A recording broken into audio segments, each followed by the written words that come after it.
Tidak bermodalkan lahan, para preman mendapatkan cuan. Itu yang terjadi di sejumlah lahan parkir hingga lahan sengketa yang mereka duduki. Bermodalkan tampilan seram, senjata tajam, hingga kekerasan, mereka melakukan intimidasi lalu menguasai. Masyarakat pun hanya bisa gigit jari karena dibuat ngeri. Merespons aksi premanisme yang meresahkan itu, polisi pun gencar memberantasnya belakangan ini. Terakhir, sejumlah preman dengan atribut ormas ditangkap usai menguasai lahan milik BMKG di Tangerang Selatan, Banten. Usai menguasai lahan, mereka pun secara sepihak mengambil untung dengan menyewakan lapak ke pedagang dan membuka lahan parkir. Salah satu yang menyewa lahan itu adalah pedagang hewan kurban bernama Sidik. Di sini udah sampai sebulan, dari tanggal 10, belum sebulan sih teman. Waktu itu berarti sewanya sama itu juga, grip? Sama grip. Berapa itu? Itu 22 kalau tante saya tuh. Kabid Humas Polda Metro Jaya Kombes Pol Ade Ari dalam konferensi persnya pada Senin mengatakan, aksi premanisme di balik kostum ormas itu telah melakukan penarikan sewa sebesar 30 juta rupiah terhadap pedagang warung seafood dan hewan kurban. Atas aksi premanisme di lahan milik BMKG itu, polisi telah menetapkan 2 orang tersangka berinisial Y dan MYT.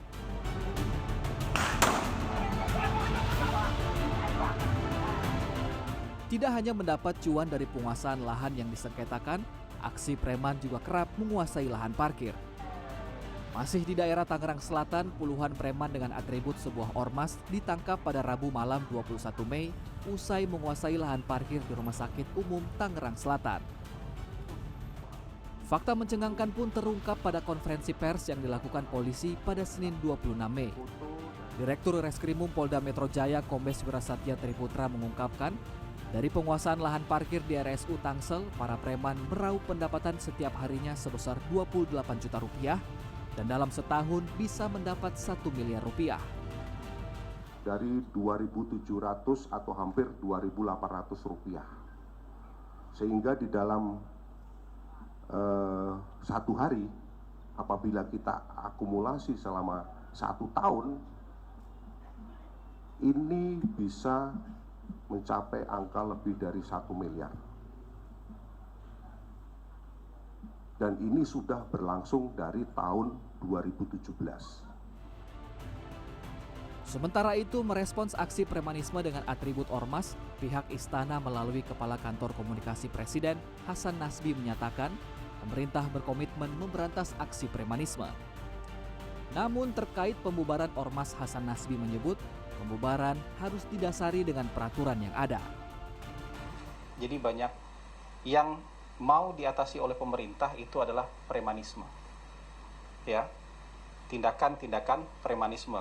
Baik premanismenya individual, berkelompok maupun berorganisasi. Arahan Presiden adalah premanisme ini harus diatasi sesegera mungkin karena mengganggu iklim usaha.